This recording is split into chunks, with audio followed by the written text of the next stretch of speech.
Hi guys, I'm Marie and welcome to my YouTube channel.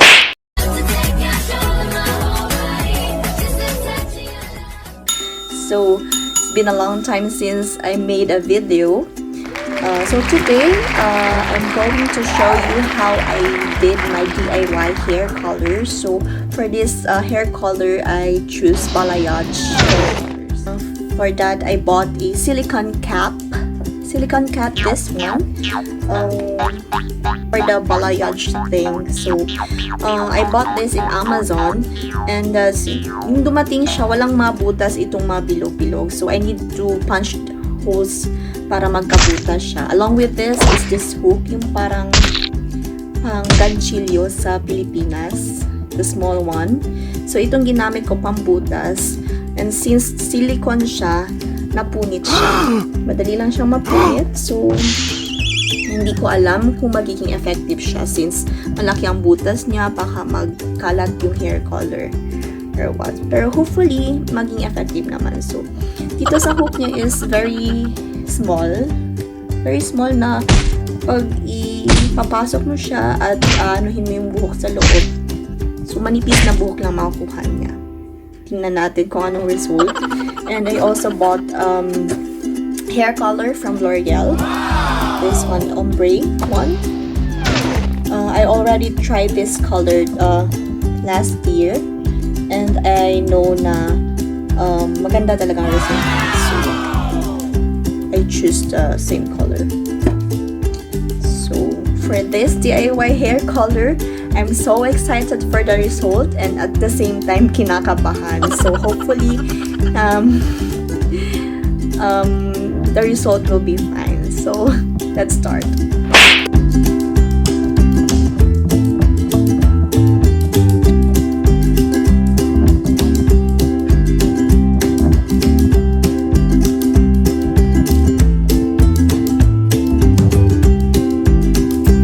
So guys, napakahirap po mag-isa.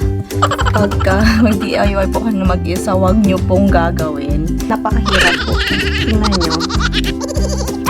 Isang oras na ako nag-ganito. So, tingnan na natin. So, i-update ko kayo guys. Sa likod pa. Kailangan ko pang ano yung so,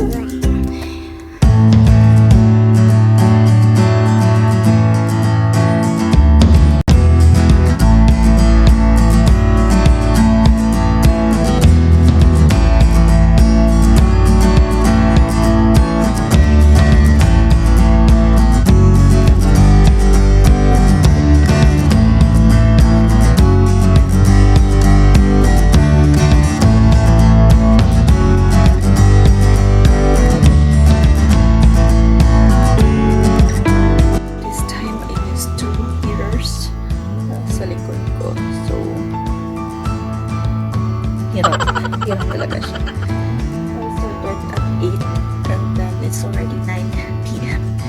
So, siguro matatapos ako ng 12 midnight. So, I hope magandang kinalabasan ito yung atay. So, updates. So, konti na lang sa likod. Ayan ko na. Ito na naman na iwan na po sa so, let's see. I'm so excited.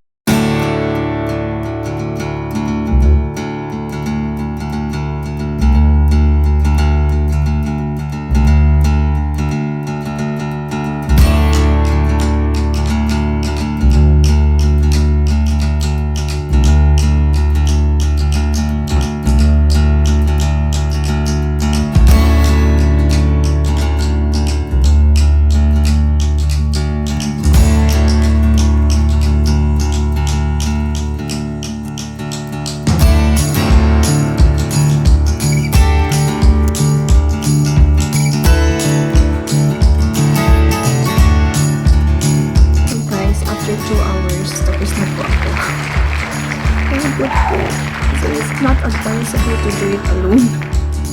You know, if you have not enough time, then you can do it. And patience also. Aside from time, you should also have patience. Yeah. So, hindi siya even yung pag ano ko ng hair. So here, ito kailangan lahat ba butas na ano po, pero it's okay. Actually, ano naman. So, yan. Tinupi ko lang siya. So, normally, ganyan ang itsura niya. Okay. So, makikita nyo, may natira pang hair sa baba. Ko alam ang gagawin dyan. And I think lahat naman ng butas dito sa is just wait for me.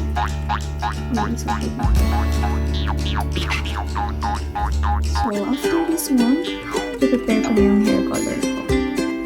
And let's start the coloring.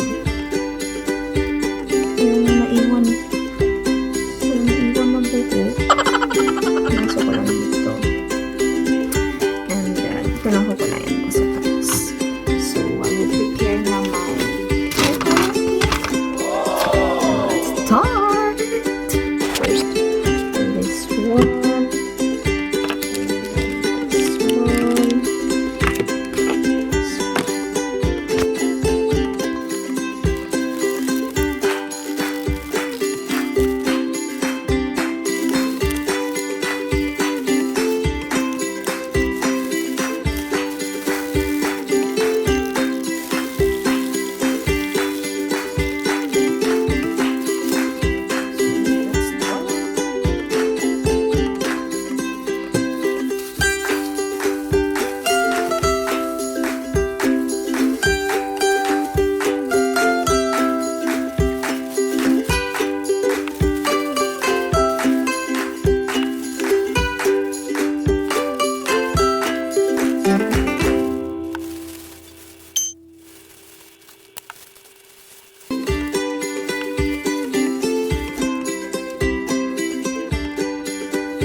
It's already 20 minutes and to change na yung color niya.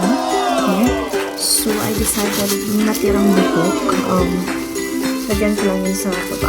So, lagyan ko na siya ng natirang hair color and I will leave it for 5 minutes only.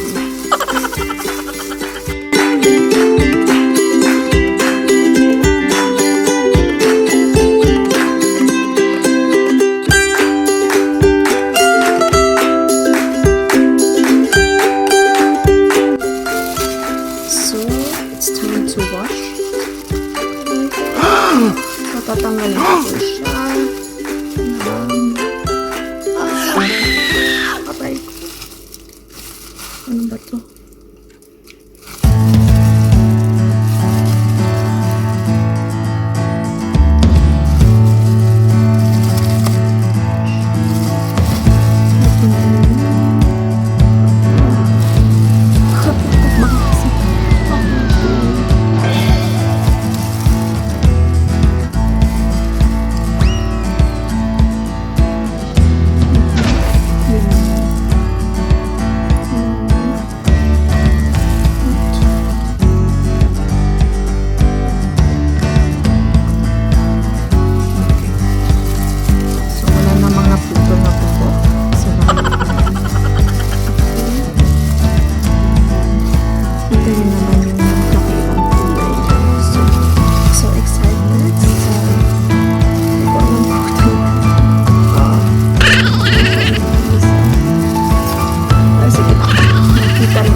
halos lahat ng butas ng silicone cap pinasok yung buto.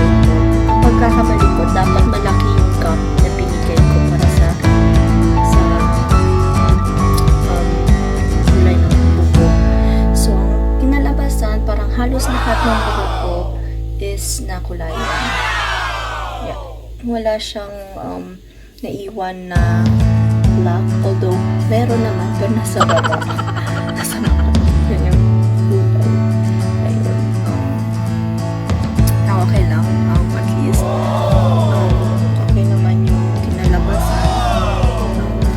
disappointed, little bit, at the same time, masaya naman na bagay pa rin sa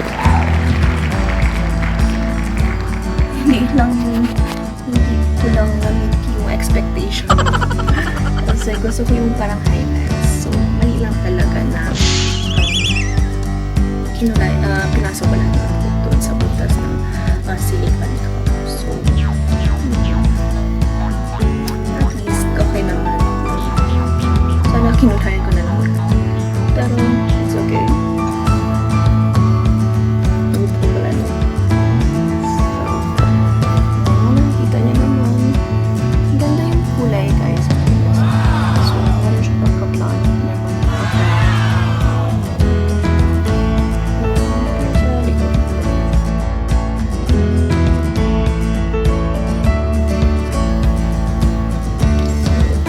Thank you for watching this video. If you like this video, please like,